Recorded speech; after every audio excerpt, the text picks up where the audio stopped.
Okay, this is a press release for immediate release statement by Nakuru Coalition for Action Against Femicide in Kenya. Sisters and comrades, we are here today just as concerned citizens, but as people and organizations standing up against the plague of femicide that has started. We are here today just as concerned citizens, but as people and organizations standing up against the plague of femicide that has stained the very fabric of our society. The blood of our fallen sisters cries out for justice, including Starlet Wahu, Rita Waeni, Grace Wanjiro, Anne Maina, and Laura Kaswira, who among many others, in fact, 500 of them since 2015. We are here to say we will not be silent spectators to the heinous crimes perpetrated against our women. Femicide data reveals a grotesque reality. We are living in a reality where over 500 cases of femicide have been reported since 2015, with the youngest and most vibrant among us aged 18 to 35, disproportionately bearing the brunt of this brutality. These aren't just statistics. These are stolen dreams, silenced voices of our mothers, sisters, and children, and shattered futures of our sisters. The recent murders, including those committed by a police officer, Police Constable Nicholas Musyoka Musau, exposes the rot not only within the greater society, but also within our law enforcement system. Anne Maina and Laura Kaswira, innocent lives extinguished because a police officer felt inconvenienced by a bill. This is not just a betrayal of trust, it is a betrayal of the very essence of justice that these officers are sworn to uphold. Our demands are as follows. To the government officials, including the Cabinet Secretary for Interior, the Director of Public Prosecution, and the Inspector General of Police, we issue a demand, not a request, immediate action of resignation.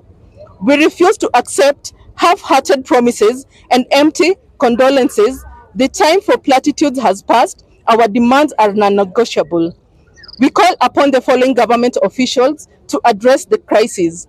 To the Cabinet Secretary for Interior and Coordination of National Government, we demand an immediate review and enhancement of the policies and resources allocated to combat femicide. The ministry must prioritize the safety and protection of women. Director of Public Prosecution, we urge the Office of the Director of Public Prosecutions to expedite the investigations and prosecutions of femicide cases. Justice delayed is justice denied, and the families of victims deserves closure. To the Inspector General of Police, law enforcement must be proactive in preventing femicide, investigating cases promptly, and ensuring the safety of potential victims. Specialized training on handling of domestic violence cases is imperative. We call upon the full polycare to be well-resourced, proactive, and intended at addressing cases of gender-based violence promptly and professionally, and to live up to its core mandate, being a victim-centered, one-stop center service provider. Conduct a thorough investigation into the conduct of all officers involved in femicide cases. The police must be a service for justice, not just a source of terror. I'm Beatrix Aruse, a human rights defender in Nakuru County. Okay, thank you. I'll continue from where Beatrix stopped. My name is Hassan Adeko. Okay, a human rights defender working with the Smart Ladies Women Group in Nakuru. So, to the members of Parliament, we call upon legislators to enact and strengthen laws that protect women from domestic violence and femicide. The penalties for such crimes should be severe to act as a deterrent. To the religious leaders, your silence in the wake of such moral depravity is complacent. You are a moral authority that is supposed to hold people accountable. Your voice influence and amplify the call for justice, change, and ensure protection of the women of Kenya. You can do better. A. strengthen domestic violence law that specifically address domestic violence, ensuring that victims are protected and that perpetrators face severe consequences. B. Introduce legislation allowing for the safe issuance of emergency protective orders to protect the victims of domestic violence and providing them with immediate legal safeguards. C. Members of both houses of parliament must push for legislation that significantly increases penalties for femicide. This will send a clear message that such crime will not be tolerated and justice will be swift and severe. To the judiciary, we demand the fast tracking of femicide cases by implementing measures to expedite femicide cases through the legal system. These include addressing delays, ensuring witness protection, and upholding those responsible accountable in a timely manner. Further, we call upon Kenyans to do the following in support the urgent quest to end femicide. Demand justice for all victims. Anne, Maina, Laura Kaswera, Starlet Wahu, Rita Waeni, Grace Wanjiro, and the countless unnamed victims demand justice. We demand an end to the culture of impunity, regardless of the perpetrator's status. Dismantle the system.